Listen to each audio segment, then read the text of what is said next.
Last week in San Francisco, a power outage killed every traffic light across the city. Waymo's autonomous fleet, 1,655 robo-taxis worth $180,000 each, froze at intersections, blocking traffic for hours while waiting for remote human operators to approve every move. 7,000 confirmation requests crashed their system. Elon Musk responded immediately. Cybercab can operate through power outages. A $30,000 car claiming it's smarter than an $18,000 sensor fortress? Is Tesla bluffing, or has Waymo's safe approach already lost the autonomy race?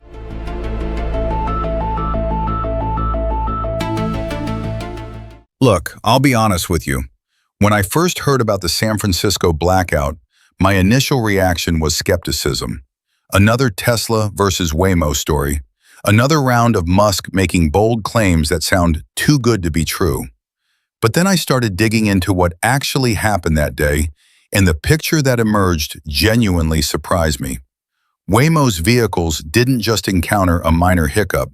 They essentially admitted they're not really driving themselves. When those traffic lights went dark, every single robo-taxi in their fleet started sending distress signals back to Arizona. 7,000 confirmation requests. Think about that number for a second. These are vehicles that Waymo has marketed as fully autonomous. Vehicles that supposedly represent the future of transportation, and they needed human permission to proceed through intersections where the lights weren't working. What really gets me is how this mirrors something we all know from personal experience. You've been in that situation, right? Power's out, traffic light is dead, and you cautiously inch forward, making eye contact with other drivers, using common sense to figure out when it's safe to go. It's not rocket science, it's basic human judgment. And Waymo's $180,000 vehicles couldn't handle it without calling home. Now here's where Tesla's counterclaim gets interesting, and honestly a bit unsettling. Musk says the Cybercab can operate through power outages. No humans in the loop. No emergency calls to remote operators. Just the car making decisions on its own. Part of me wants to believe that's possible, but another part of me remembers every other time Musk promised fully autonomous driving was next year for the past decade. So which is it? Has Tesla actually cracked the code that's eluded everyone else? Or is this another case of promising the moon while delivering something considerably less? The hardware difference between these two approaches tells you everything about their philosophies, and I find it fascinating. Waymo's vehicles look like they're dressed for war. 29 cameras, 5 spinning LiDAR units, 6 radar sensors, and a supercomputer in the trunk. The first time you see one up close, it's almost comical how much technology they've bolted onto a standard Jaguar. It's the engineering equivalent of bringing a bazooka to a knife fight. And I get the logic behind it. If you're terrified of making mistakes, you add redundancy upon redundancy. More sensors mean more safety, right? But here's the thing that bothers me about that approach. It only works if you can afford it. Waymo's vehicles cost more than most people's houses in parts of America. That's not a sustainable business model. That's a research project funded by Alphabet's advertising billions. And the costs don't stop at purchase price. When one of those LiDAR units gets damaged by a rock on the highway, the vehicle goes offline for days while technicians recalibrate the entire sensor array. I've talked to people in the industry who say maintenance on these systems is a nightmare. You're not just fixing a car, you're maintaining a mobile data center with precision optics. Tesla's bet is the exact opposite, and I'll admit it makes me nervous precisely because it seems too simple. 9 cameras, that's it. No LiDAR, no radar, no exotic sensors that cost 5 figures to replace. Just cameras that cost a few $100 each and can be swapped out quickly when they fail. Musk's argument is almost philosophical. Humans drive with 2 eyes and a brain, so why should cars need fundamentally different sensors?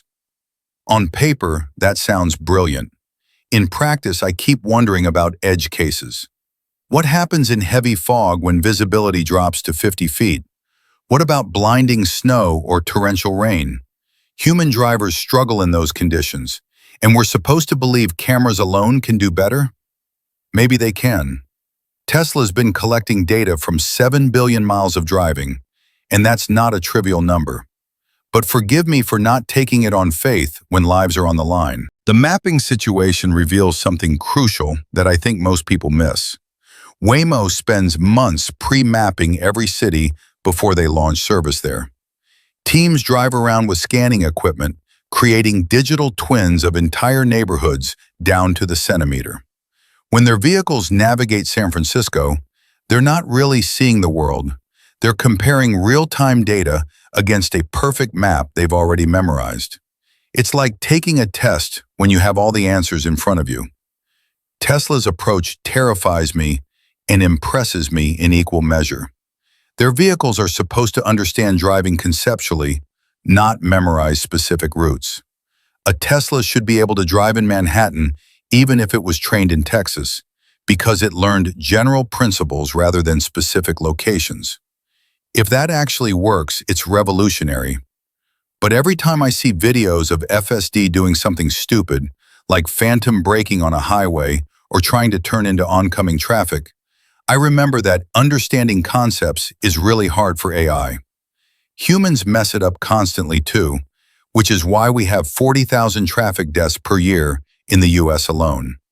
Is Tesla's system better than human drivers yet? Some days I think, maybe, probably, almost. Other days I see the failure videos and think, we're nowhere close.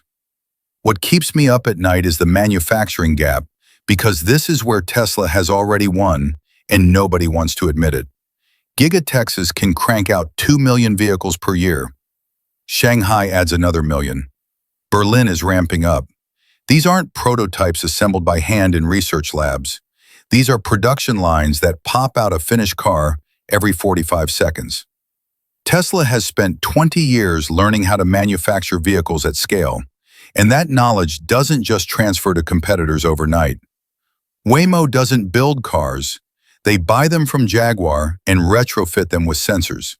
Do you know how many Jaguar I-Paces get produced annually? Fewer than 10,000. Even if Waymo bought every single one, they'd be limited to 10,000 vehicles per year while spending $180,000 per unit. Tesla could deploy 100,000 Cybercabs in the same time frame while spending $30,000 each. The math isn't even close. And this is where the cost per mile calculation becomes absolutely brutal. I've seen Waymo's operational expenses broken down, and they're shocking. Beyond the vehicle costs, they're paying salaries for remote operators who monitor the fleet 24/7. Those LiDAR sensors need regular maintenance. Insurance for autonomous vehicles costs a fortune. When you add it all up, Waymo's cost per mile exceeds $2.50.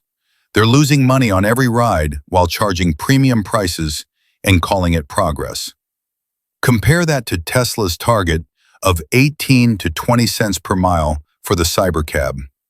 That's not optimistic projection.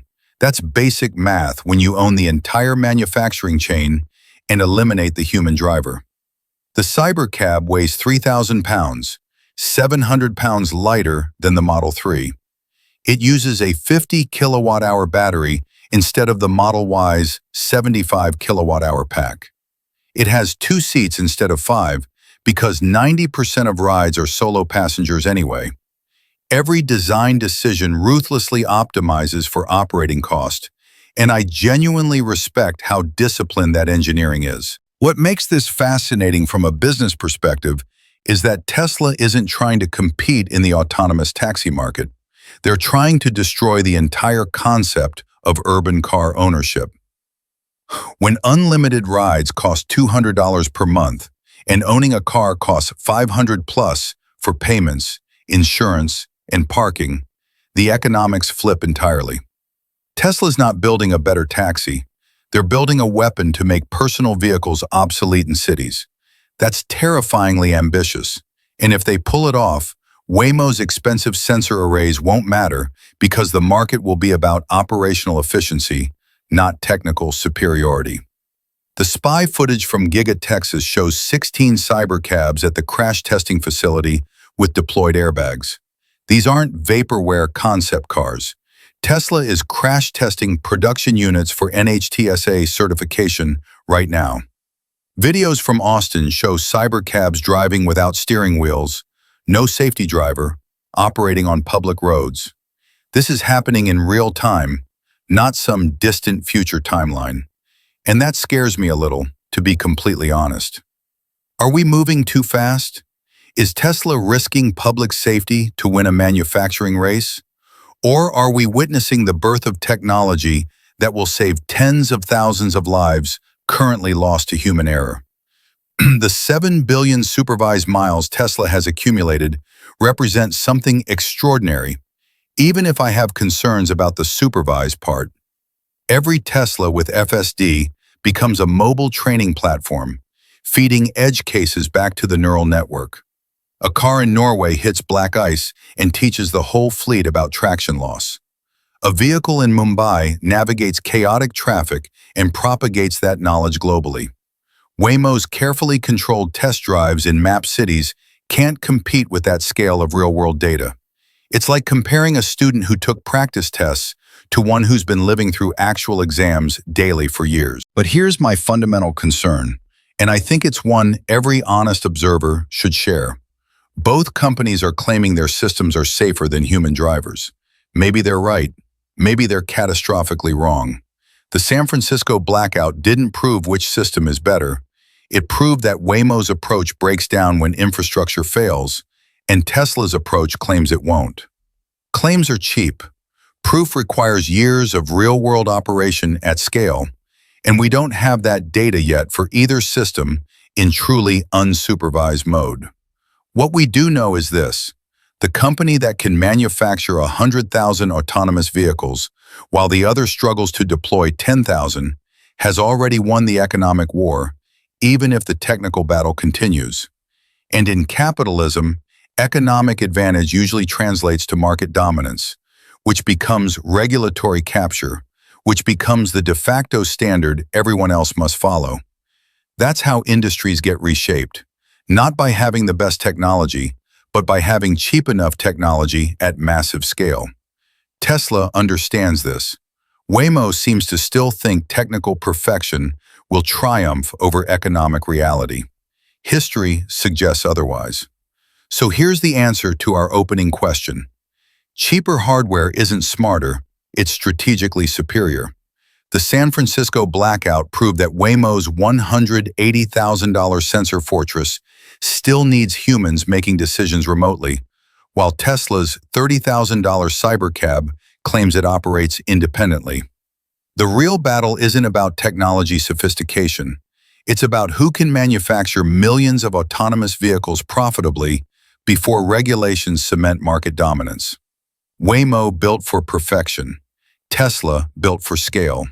History shows that good enough technology deployed massively beats perfect technology that can't scale. We're 18 months from finding out which philosophy was correct. April 2026 is when Tesla's Cybercab launches commercially, and that date either validates Musk's decade of promises or exposes the limits of vision-only autonomy. Here's what I want to know from you. Does Tesla win through manufacturing dominance and low operating costs? Or does Waymo's cautious approach prove essential when passenger safety is non-negotiable? Drop your prediction in the comments. If this breakdown gave you clarity on what's really happening in autonomous vehicles, smash that like button. Subscribe to Tesla Zone for analysis that cuts through the hype and shows you what actually matters. Hit the notification bell so you don't miss our next deep dive coming in 2 days. This is Tesla Zone, and the autonomous vehicle war isn't coming, it's here. The winner doesn't just dominate transportation, they redefine how cities move for the next century.